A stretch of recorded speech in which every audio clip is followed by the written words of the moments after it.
I have been left alone with the camera, so I can record anything I want.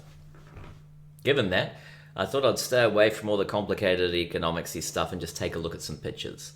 So let's investigate the 2021 inflation numbers in New Zealand.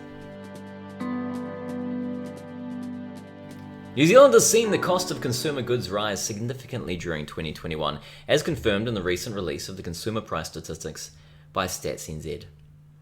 It's easy to jump to a narrative about this, especially with all the narratives going on overseas, but we aren't interested in all that. Instead, we want to describe the data and related pieces of information. Then we can use this to try to understand what is going on.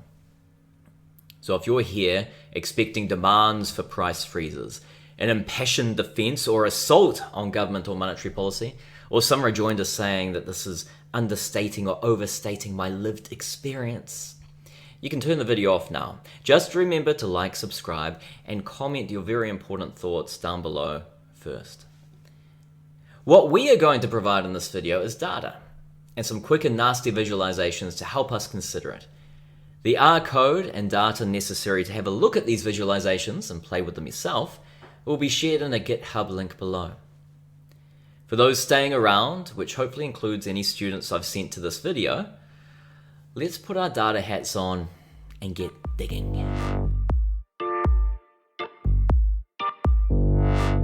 To start with, let's take the CPI numbers at face value to try to understand their nature.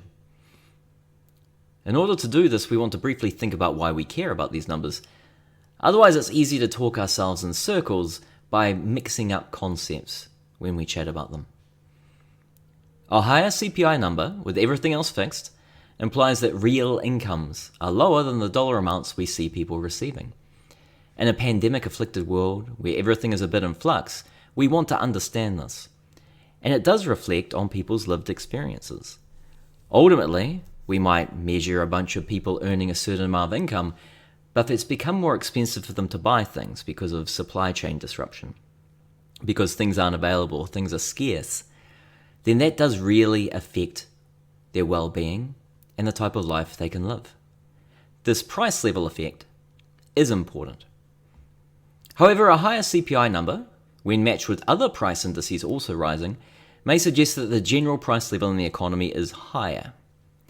If some of the growth in the price level is expected to persist, this points to a genuine concern about inflation, which is continuing growth and the level of prices. If it's expected to be transitory, then we would anticipate that the price level will fall in the future, and therefore there'll be lower CPI numbers when that happens. As a result, analyzing the CPI numbers as they are now allows us to understand more about the changes in real income, and allows us to consider what will happen with the growth in prices or inflation in the future. These two measures are quite distinct, and they're quite different motives, but they'll allow us to understand different policy questions and what's happening with different things in terms of outcomes for people when we can understand the nature of the shock and the nature of what is happening. Now, the answer given here presupposes a lot of prior information. So let's see if we can visualize things a bit more to help prepare us for our CPI deep dive. If you're a trained economist, feel free to skip straight to the next section. Cool. So in order to think about these issues a bit more, I want us to first pull up the data of CPI through time. So this is the price index, the price level. As we can see, we have the green line here, which is the price level as it's measured. We have a trend line, our blue line, which goes through and follows it around. We can think of it as a form of moving average. And we have a 2% trend since 1995. So that's the midpoint of the target band to give us an idea about roundabout what would happen. Now, looking at both the trend line and the 2% line and the CPI line, we can see that over time prices have been increasing. So this has been an increase in the price level. Now, insofar as it's been persistent, there has been inflation in there the entire time, and you'd expect that with a 2% inflation target. Now, the rate of change in the line became very steep in the last year, steeper than what we've seen before. That's the annual increase in the CPI, that rate of change in that line. And that's what everyone's talking about when they're talking about the very large inflation number at the moment. Now, that's not necessarily inflation as a concept, and we'll think about that a bit more, but that is the number you'll often hear quoted in that way. Now, even if it's not inflation as a concept, it does constitute a reduction in real income. And that reduction in real income, well, that's something very tangible that people care about quite a bit. So why might this occur, this specific jump here? Well, let's pull up a simplified description of the economy. Imagine a curve here that's called aggregate demand, where all along this curve, price times quantity is the same. Now, this doesn't need to happen for an aggregate demand curve. And if you do some more macroeconomics, you'll get to understand it a bit more. But just imagine here that there's a policy, be it government or monetary policy, that aims to keep this the same. When we look at this diagram, we can see that there is price on the vertical axis and real quantity, real GDP, on the horizontal axis. So we can see that along this curve, P times Q is always the same number. Now, we get a curve that, as a result of that, is sloping down. There's another curve for our economy called the aggregate supply curve. This represents the firm's decision to produce at a given level of prices. So, as we move up this curve, which is upwards sloping, the cost associated with production is going up as well. The cost including some markup for them. Now, if there's some shock to costs, such as a global pandemic making it harder to ship products, this AS curve would shift up. This is a movement up and to the left on this aggregate demand curve, given the way we've constituted policy. And that involves prices rising and real output falling. When people talk about supply chain disruption and supply shocks, this is what they're talking about. The type of shock where the price level gets pushed up, but real output and real incomes decline. Now, with such a shock, it isn't higher prices that make incomes fall. It is not the prices making the incomes fall. It's the shock. The fact is that there is just more scarcity now because there has been such a cost shock. A product of that shock is higher prices. Now, if we think about the slope of the aggregate demand curve, the AD curve, as representing policy and what they decide to do, we can see that a steeper AD curve would see prices rise more and output actually fall by less. Now, why doesn't central banks just turn around and do that? Why don't they just stop incomes from falling? Well, it depends on the nature of the shock and what's really possible. If they're to do that, it leads to much higher prices. So those who are in a situation where the higher price level is something they can't protect themselves from would struggle. Furthermore, even when they go off and do that, it may influence people's expectations of what prices will be in the future. Seeing prices leap up now might lead people to expect inflation to occur, prices to keep rising in the future. So policy is constrained due to its ability to influence inflation expectations in that way. Now, this gives us a motivation. It gives us a way of understanding the nature of the current shock, which involves a cost shock. Think about policy, which is thinking about how steep this aggregate demand curve will be, and as a result, it having a corresponding impact on prices, knowing that we're trying to maybe prevent a decline in incomes. And it helps us think through how else we might need to model it, given other things we might see in the data. Okay. So given all of these different motives and the sort of natural trade-off that exists there, we need to sit down and we need to look through the data to see what makes sense. Now, you may have other models that you see as consistent with what happens there, other ways of conceptualizing what happens. This is one way of looking at it, where we have a product market equilibrium, we have a goods market equilibrium, and we have a money market equilibrium that all tie together. And if you do a full macro course, you'll get to see how all that ties together there. But ultimately, the CPI is going to tell us the different ways that we could understand the shock. So let's go and see if we can have a look at that now.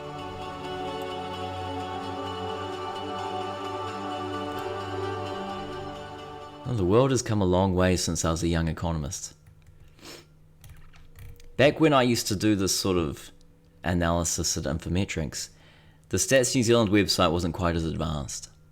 It didn't have the beautiful embedded images and tables that we can see now, where you can hover over and see all sorts of things. When we look at the site, we can see our headline CPI number, which was the number that we were interested in, that motivated the discussion. We can see some discussion of important categories: petrol, property. We can see a discussion of non-tradable inflation, quarterly inflation, and some of the main categories that were important. Now, it goes even further than that. We can click down here on Consumer Price Index related release, and it comes up with a whole set of data and key facts that are the same each quarter.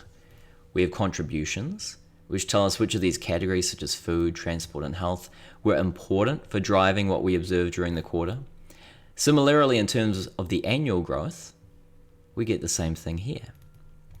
Then we can see some important categories and some other measures that we're going to chat a bit about later that tell us about how much this is a broad-based increase in prices rather than it just being due to some single contributor. So there's a lot going on here that's of interest.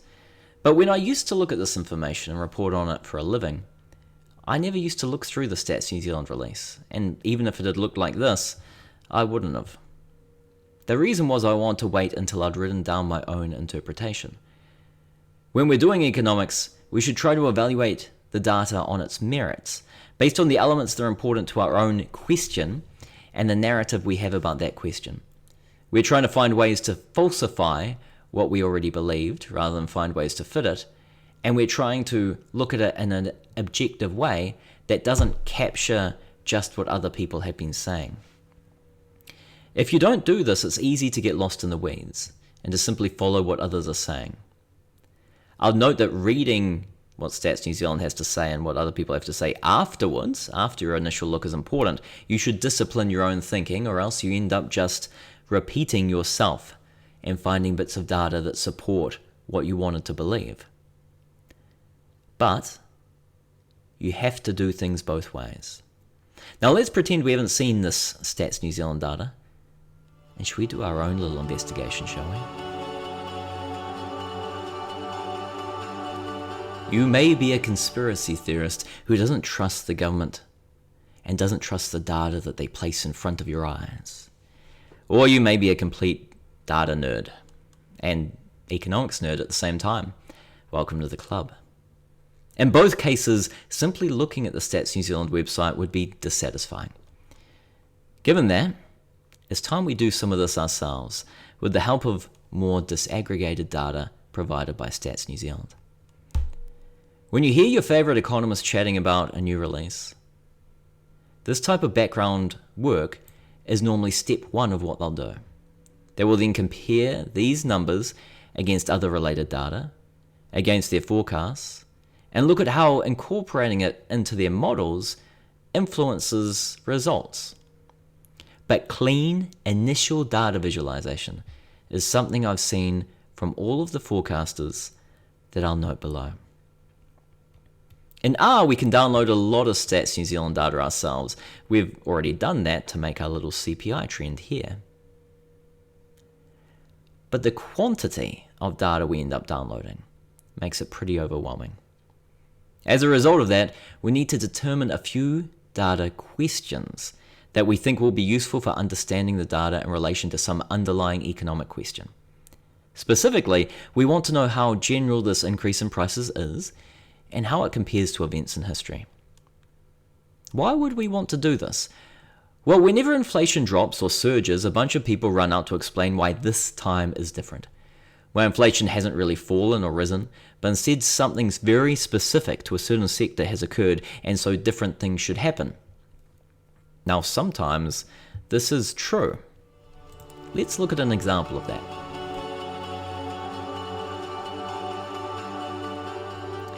Here, we have a couple of different shocks.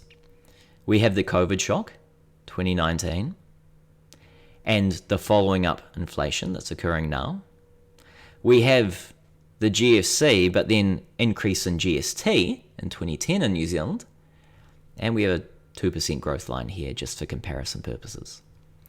This is the index value. It's been normalized to an initial year over here, and then we have years from that shock. The shock being the GFC and initial COVID. We know for both of them, in the following years, there were things that boosted prices. Now, with our friend the GST shock, that occurred here and here, because GST was introduced in October 2010. Well, not introduced, it was increased to 15% from 12.5%. And it took a bit of time for some of those prices to increase, and so that was happening all through here. With COVID, we had relatively weak price growth in the first year, and then it's exploded up in the second. So we get a movement like this. Now, both of them are going in a similar sort of direction, so we're very much interested in what happens going further out. With the GST increase, we saw that it eventually died off, and in fact, we went below the price level if it had just been a 2% per year increase. Now, with the increase in GST, because it was of the nature of a GST increase, it was one-off, it was an increase in the price level, we would have been perfectly comfortable if the line had stayed parallel above. In the same way with the COVID shock, we might be perfectly comfortable if there was a leap in prices, and then it kept growing at 2% per year. In this way, these types of shocks, where it's just a shock to the price level, can lead to an increase in these prices, but we might not think much more. The issue is we haven't seen that yet.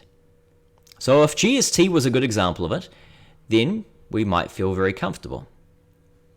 But this isn't always the case. Take, for example, the oil price shocks during the early 70s. What happened when we came to 1975? Well, price growth kept rocking along. This red line here is the 1975 to 1984 line.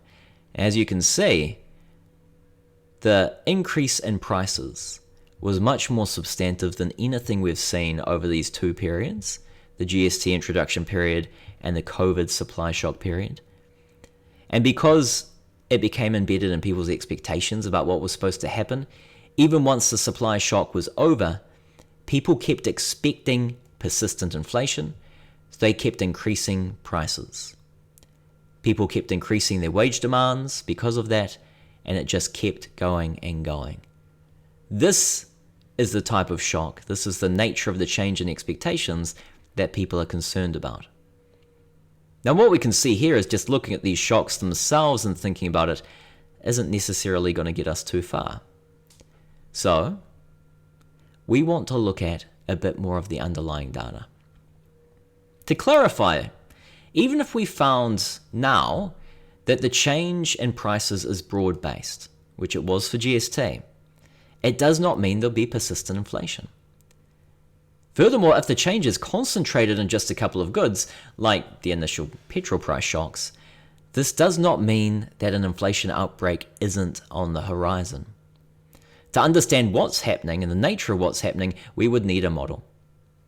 But knowing the data allows us to understand the type of shock that has hit our economy and would have to hit our model, and it establishes the stylized facts that any model will need to satisfy. The questions we're going to focus on below are 1. How broad-based are the increase in prices? 2. How broad-based is the increase in tradable versus non-tradable prices? 3. Is price growth clustered in any certain categories? 4. What is happening with usually sticky prices? And 5. How does this inflation measure compare to other inflation measures? In this case, I'm going to avoid making conclusions from these measurements. I just want to show some simple ways to pull together data so we can start thinking about what stylized facts are and what different testable hypotheses we can put to the test when we look at our macro models, be they on your computer or in your head. It's good to have the data after you have a broad topic of inquiry to look at. Here we have CPI. But before you have a potential answer, I don't know if we have persistent inflation coming or not. and I just want to understand a bit more about what's going on. You can come back to the data later when you've thought a bit more, but if you leave your data work too late, you end up simply searching for things that already match your prior beliefs. As you'll see below, there are data points for almost every argument, and so we just want to figure out what the data is rather than try to fit it to something. Now, there are quite a few measures discussed in this video, so I'll try to keep each one short and put plenty of timestamps below so you can jump to whatever topic interests you. First things first, how broad-based is this increase in prices right now? A good way to understand this is to see what happens when you remove outliers from the CPI data, i.e. if the price of one good is changing massively because of a specific issue, and that is driving our overall increase. Now, this would suck for people who buy that product and can't substitute, but that isn't inflation. That's a relative price shock. An example there would be if oil prices suddenly shot up. People driving around everywhere would have a few problems, and people that buy products that use oil as an input would as well. But I don't have much to do with oil, so I wouldn't see much of what's going on. Now, there's a few ways to cut this onion. So let's start with this one. This graph here shows a series of different core inflation numbers, with the actual CPI shown in a thick blue line. Now, let's look at some specific categories. I'm going to take out everything except the excluding category. So here we're excluding food, energy, and government charges, things that tend to be subject to shocks, or because they're a government charge, might not be viewed as a necessary price. And over here I'm going to exclude rent, because there's been a lot of chat about how rents have been going up. When you look at both these measures, up 6.3%, up 5.4%. Those are pretty big increases. Now, the CPI is smack between them. So in this way, when we take out these categories, we're still getting really strong price growth this time around. Now, how else can we look at this issue? Okay. Well, it could be that there are classes of goods and services across all the broad types that are increasing. But these ones are still spread out.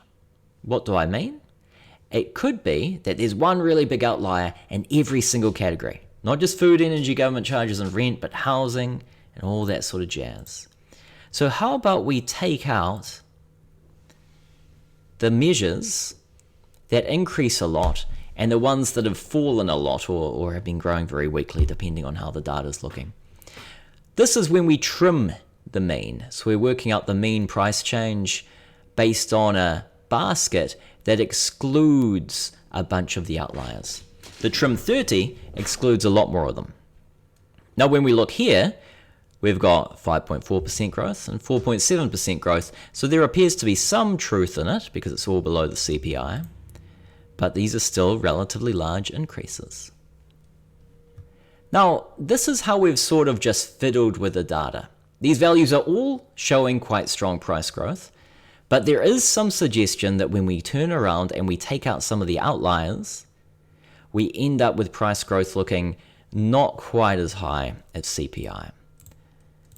The weighted median is when we turn around, we weight the items by their weight in the basket, so how often you'll turn around and buy those sorts of things, what their size is in terms of dollars. You weight it, and then you look at the median of that. Now, a median is nice because it's the middle value rather than a mean. Okay. Now, the weighted median is giving us 3.5%, and that is still higher than we've seen over the last 20 years. But it's closer to this 3% line here, which is the top of the Reserve Bank's target band. You can do these things a bit more formally, where you try to get an idea of how prices are moving together by looking at the factor and sectoral factor models. These models, which the RBNZ produces, take the common movement between different items and use that to estimate the component of observed price changes that reflects true price inflation.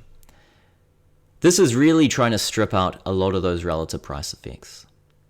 Looking at these measures, well, core inflation is above the central bank's target, but not to the same degree that the headline CPI number looks like.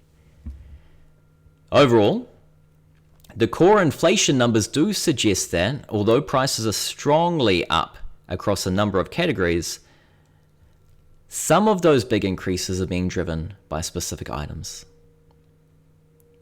Measures that more strongly account for these outliers show price growth that is high, but not as high as headline CPI.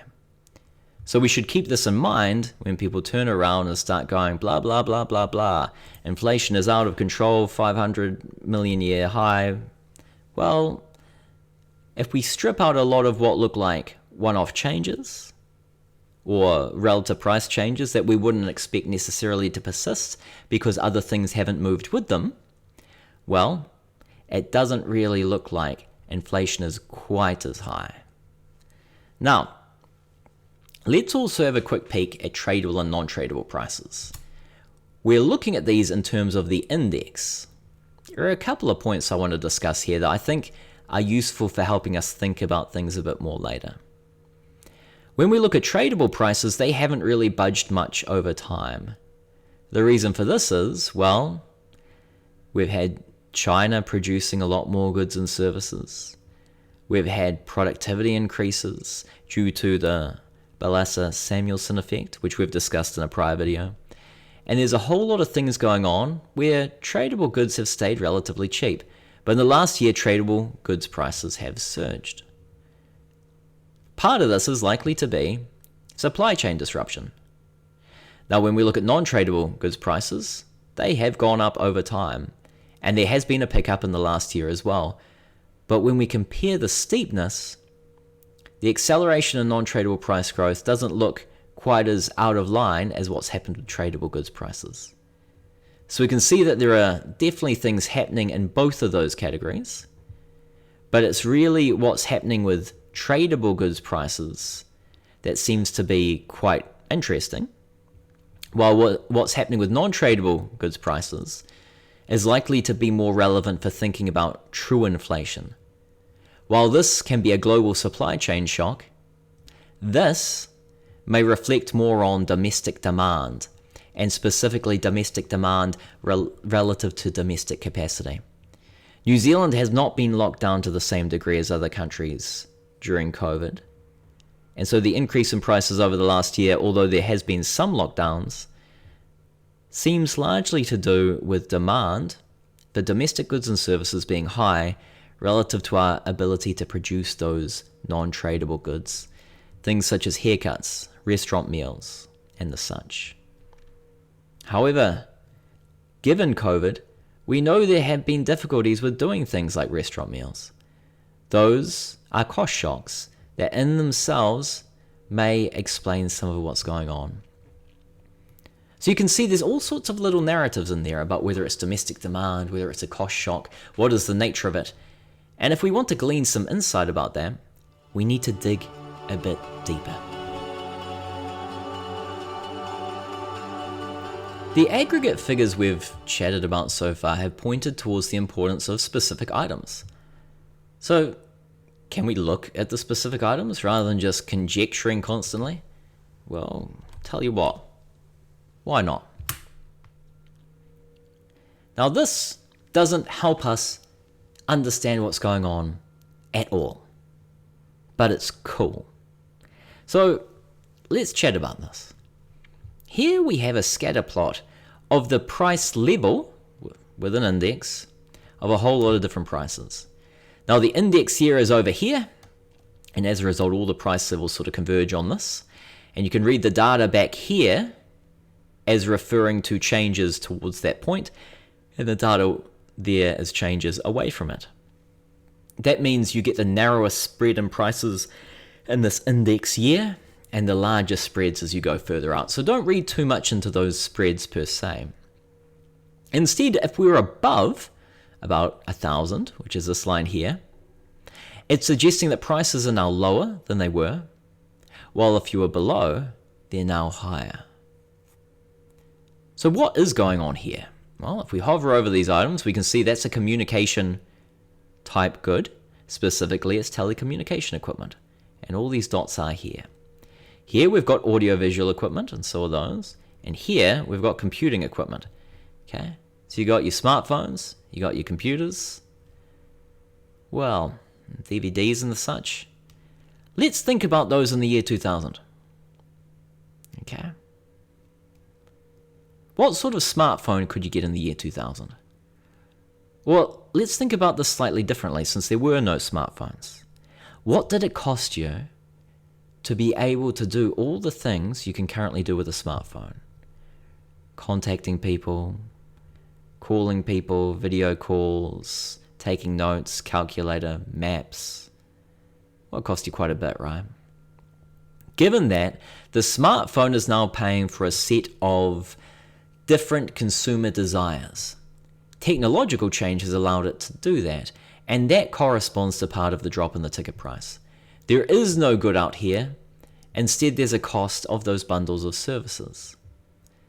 Now, it won't be exactly that way because I'll need to constitute it against some sort of good, but when we look here, for telecommunication equipment, the price has dropped to only 3.5% of its 2000 price by 2021. That's a crazy drop. That is huge. A factor of over 20, 25. And we know that these sorts of technological changes have happened, and they're being represented here in our price indices through these types of categories. So if we want to look at price indices, we probably want to get rid of categories filled with hedonic adjustment to understand some of the shorter term stuff and some of the trends. So let's give that a go. Cool. So here we have the same diagram, but because it's harder to tell what's going on with categories, I've put in some trend lines. Instead of doing lines for the thing, I've gone for trend lines because they look a little bit neater. Now let's have a look at what's been happening with these prices. You can see there's a lot of a spread out. I specifically want to look at clothing. Okay, might be because I need new clothes, but also it's because it's a beautiful category. So what you can see here is men's footwear started out here and it's ended, I believe, about there. All right. So we've had about a 25% decline in the price of men's footwear over the last 20 years. While clothing services have gone from here up to there. So we've had a pretty substantial, in fact, I would say doubling of the price of clothing services over that time. What you can see here is within these categories, you have substantial relative price shifts through time. When we talk about inflation and when we talk about average growth in the level of prices, a lot of this difference in prices gets hidden. Whenever we evaluate a shock or what's going on, we might say that there has been a generalized trend for prices to change because of something going on, and that shock might just lead that generalized change to stop happening. Maybe, from this point going forward, clothing services and men's footwear will grow at the same price. That would still change our inflation number because the change in the two prices has changed. The way that the relative price of the two was adjusting through time has now changed. Now let's look at the trend in all prices. As you can see here, there's been all sorts of relative price changes through time, and some, such as other private transport services, surged up and then surged back down. When we look at this, we know that we have to keep in mind that there's underlying changes in relative prices. And so if something was historically driving down prices and now it didn't, that would be a contributor to inflation. And often when we read these categories, this is something important that we forget, which is why I just want to make a point of it here.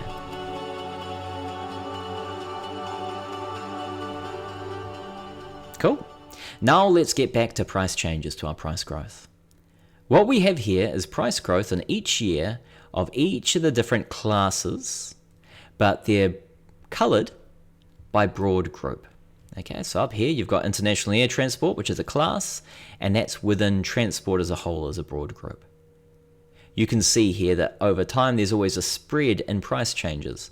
Often you have categories here like audiovisual equipment and telecommunication equipment that tends to fall. While up here, you'll have categories that rise, and they can be a bit random. So you've got petrol there, dwelling insurance, other educational fees, international air travel, fruit. When you look at each of these periods, there's actually a sensible explanation for a bunch of them. Drought, earthquakes, COVID.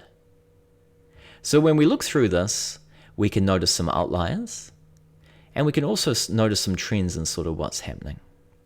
Now, if we want to look at a specific group, well, let's turn over and unclick some stuff.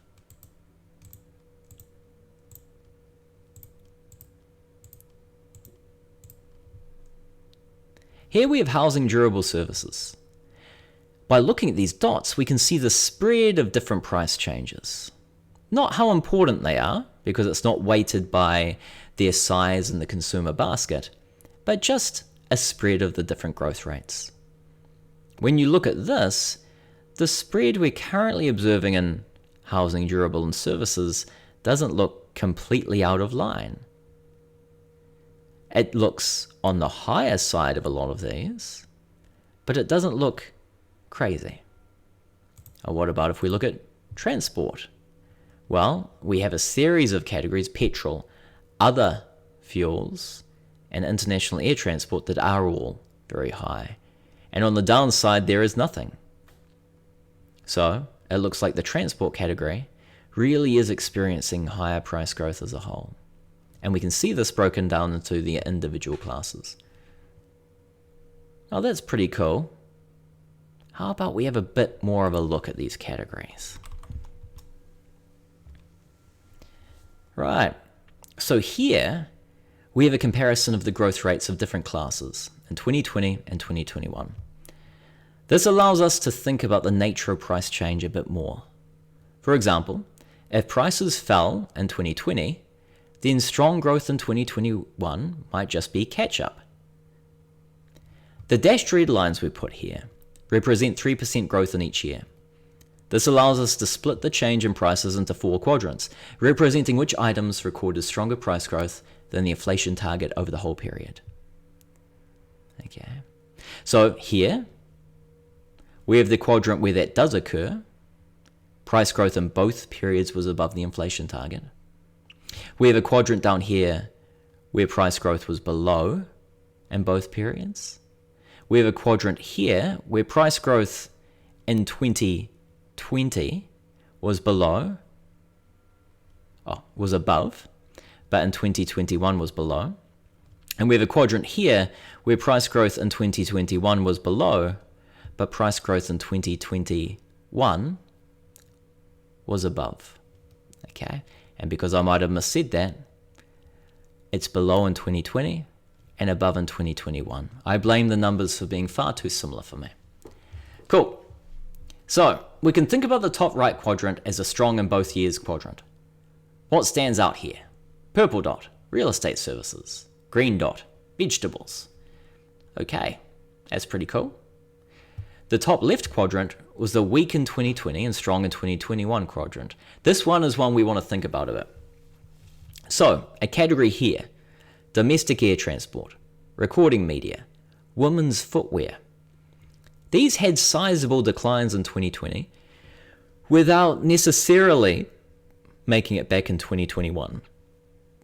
So, this looks very much like prices dropped and then have rebounded from that drop. Over here, international air transport, prices were actually up slightly, and now they're up massively. Games, toys, and hobbies? Well, they have risen by more than they declined. Okay, so we can see here with these different categories, there is some degree of catch-up. Okay, and there are categories that are definitely catch-up type categories, but there are also ones where there is just a huge increase in price. Now, the bottom 2 quadrants have a number of our communication friends: telecommunication equipment, computing equipment, audiovisual equipment, However, this also points to a shortcoming of what we are doing. These items, as we noticed before, always fall in price. If anything, the 8% drop in telecommunications equipment and the 6% rise in 2020, which we can see right here, is lower than normal and indicates that these prices would have been contributing to higher inflation. If we want to think about this one, we need to jump to another graph again. So here, our base is the average annual growth before COVID, between 1999 and 2019. Up here is the growth in 2021. We can see here that our friend telecommunication equipment lives here. It experienced growth of negative 8%, but over the prior 20 years, prior to COVID, it had been growing at negative 17%. What we can do is we can look at this line here. This red dashed line is a line where the pre-pandemic 20-year average growth rate is equal to the 2021 annual growth rate. All the classes of goods and services above this line had stronger price growth in 2021 than average, while all classes below the line had weaker growth. Now, to have a look at this, let's just look at communication. Au revoir, everyone else. We can see here that audiovisual equipment did actually experience more of a decline in 2021 than it did on average before the pandemic. Similarly, postal services. But these other ones, recording media, computing equipment, and telecommunication equipment, all experienced stronger growth.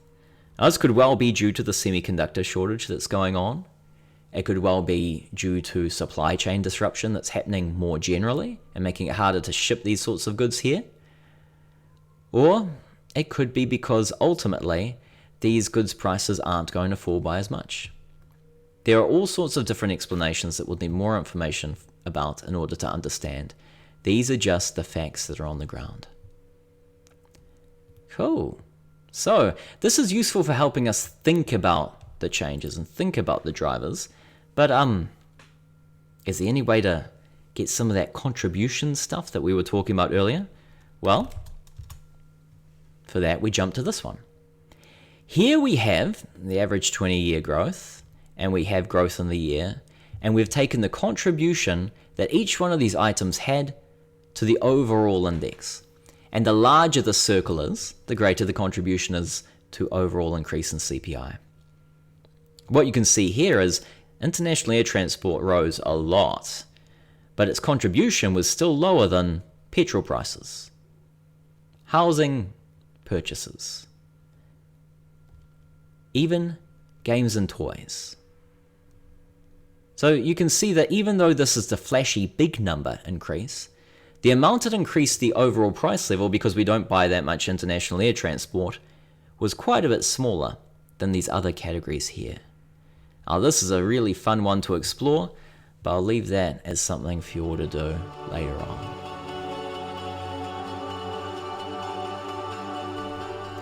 It's time to get a bit more nerdy. Sticky prices. A sticky price measure is not something I've seen in New Zealand, but trust me, it's something that's used. I'll link to a St. Louis Fed paper talking about how to do this below. The idea here is that stats agencies will observe the frequency of price change and so can build a price index from the subset of products where such price changes are very infrequent. And they'll call this a sticky price consumer price index. What's the rationale for caring about this? If prices change less frequently, it may be that it's more costly to change those prices or that there's fewer opportunities to do so. This would point to inflationary pressure if the firm is now willing to take on a cost to adjust and so does adjust prices, or if there were less frequent future adjustments due to it being something they adjust irregularly, and so the change in the prices reflects expected future inflation. If you have a combination of these two occurring, you'll see these sticky categories rise in prices by more than other categories. Now, the specific definition used in the paper is if prices change for a particular CPI component and this occurs less often, on average, than every 4.3 months. Things that move more quickly than that are called flexible prices. Now this isn't, very long in terms of being sticky. So you do see these categories move a bit. Now, in order to avoid using assumptions about how things weight together and build an index when, I'm not smart enough to do that, let's just grab a bunch of the categories that they use and have a chat about them. So looking at this, a number of these sticky prices have been increasing more in the past year than they were previously, especially the purchase of housing. But, does this tell us much? You can see there are quite substantive swings in a number of these categories. Dwelling insurance had swings with major earthquakes. Tertiary education had a big downswing when the fee-free elements were introduced in 2018. And then even then, contents insurance also jumped around a bunch with at least the first earthquake. The purchase of housing itself might be something very specific about the shortage of housing in New Zealand at the moment. So looking at these indices by themselves doesn't necessarily tell us much. Instead, we want to look more at the nature of the stickiness. So, what do we mean here when we say nature of stickiness? Stickiness isn't necessarily just about prices moving that don't move very frequently, but about volatility in prices being low, or specifically, volatility in the change in prices. The price of a product may change on a regular basis, every single month, but if it does so in a regular way that customers expect, it may be sticky in terms of changing from that path. So let's look at a couple of things that may inform us on that. First, we'll look at how the change in the price of a given item relates to the 20-year variance in its price pre-COVID.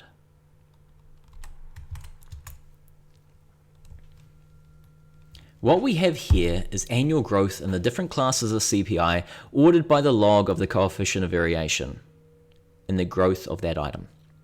The coefficient of variation is similar to the variance except that it normalizes the sum of the variable. So something with very high growth may have very high variance compared to another variable, even though they proportionally move by the same amount. As we're interested in disproportionate changes in the path of prices, the coefficient of variation is our friend here. Now, if you didn't understand that, feel free to ignore it. We're just saying that as we move to the right, we get prices that have more of a jump around in terms of their growth. When we move to the left, their growth path is much smoother.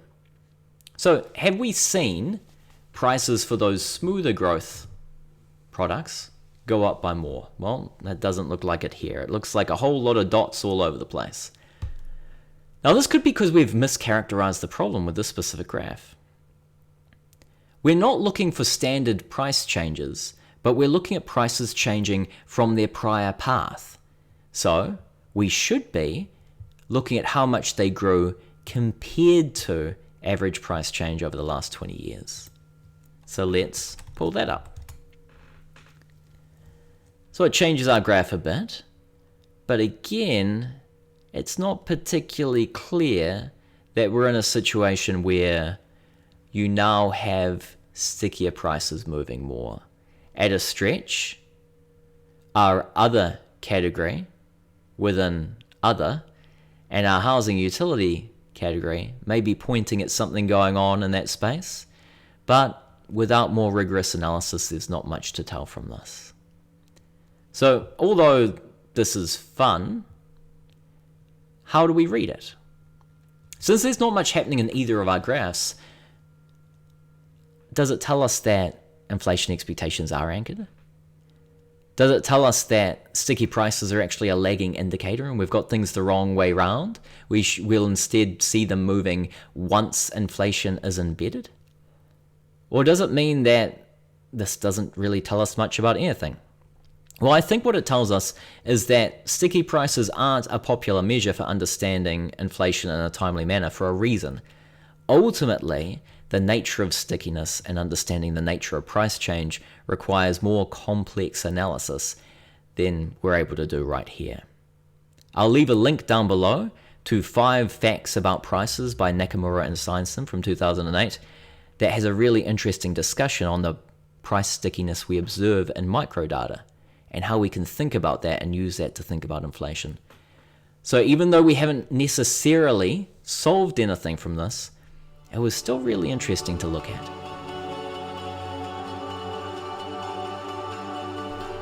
If our focus is on inflation and not the real incomes of consumers, CPI is not the only measure that we're interested in. For measuring inflation, we want to look at a persistent increase in the price level in the economy, which includes both the price of inputs as well as outputs. As a result, we can think about inflationary pressures through growth in the price of inputs, such as labor, capital, and intermediate products.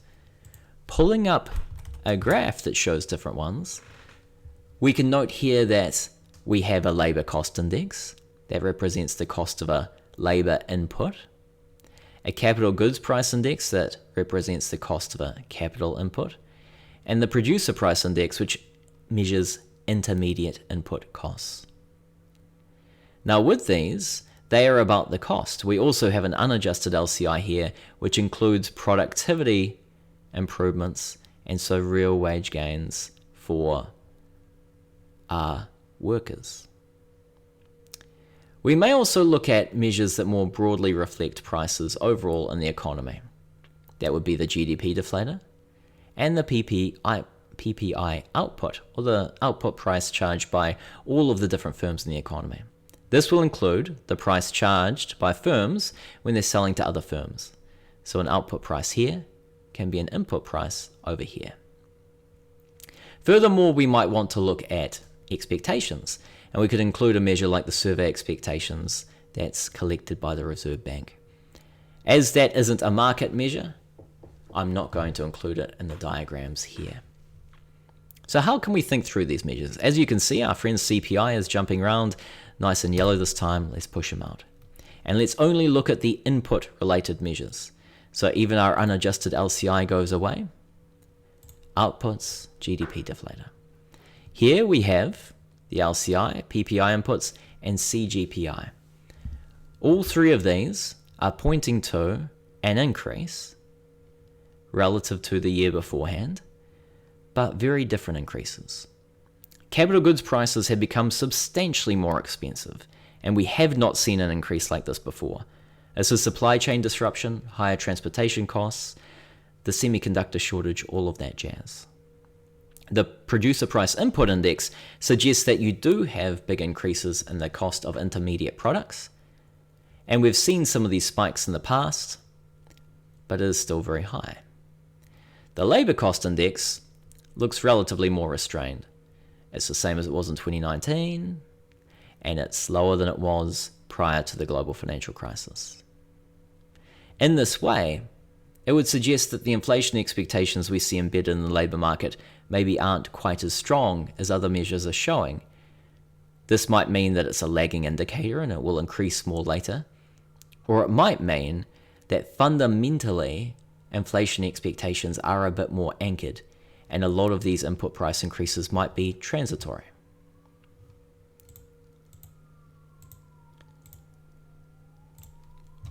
Looking on the output side, the PPI inputs has a big surge, as you would expect given the relation with the input index, while the GDP deflator, that captures the price of not just consumer goods, but investment items, as well as trade, does increase, but as you can see, these increases aren't to the same degree as what we saw when we had large terms of trade increases in the past.